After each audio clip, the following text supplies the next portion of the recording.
আসসালামু আলাইকুম। প্রতি রমজানে আমি হোমমেড বেসন তৈরি করি বাসায়। আর সেটা কিভাবে তৈরি করি সেটা আমি আপনাদের সঙ্গে শেয়ার করব। এভরিওয়ান, আমি সাথ সাথী। আর আজকে আমি আপনাদের সঙ্গে শেয়ার করব কি ইনগ্রেডিয়েন্টস দিয়ে আমি বাসায় হোমমেড বেসন তৈরি করি। চলুন দেরি না করে আমরা কি ইনগ্রেডিয়েন্টস লাগে দেখে আসি। Combine another daily blog. আর প্রথমে তো আপনারা দেখতেই পাচ্ছেন এখানে আমি ডালটার নাম কি জানি, অ্যাঙ্কর নাকি। এখানে আমি হাফ কেজি অ্যাঙ্কর ডাল নিয়ে নিয়েছি। আর এরপরে আমি হাফ কেজি বুটের ডাল নিয়ে নিলাম।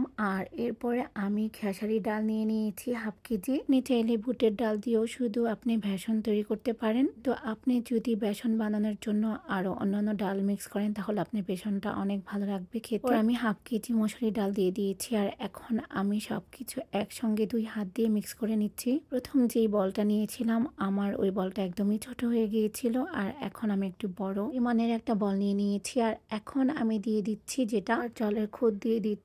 আর পোলাও চালের খুদটা আমি 1 কেজি পরিমাণে দিয়েছি। আর এখন আমি খুব ভালো করে মিক্স করে নিচ্ছি। পোলাও চালের খুদটা দেওয়ার কারণ হচ্ছে যখনই আলুর চপ বেগুনি বানাবেন তাহলে আপনার চপ বেগুনিটা খুবই মচমচে হবে আর একটা স্মেল পাবেন। আর এভাবে আমি সব সময় জানে বেসন তৈরি করে থাকি।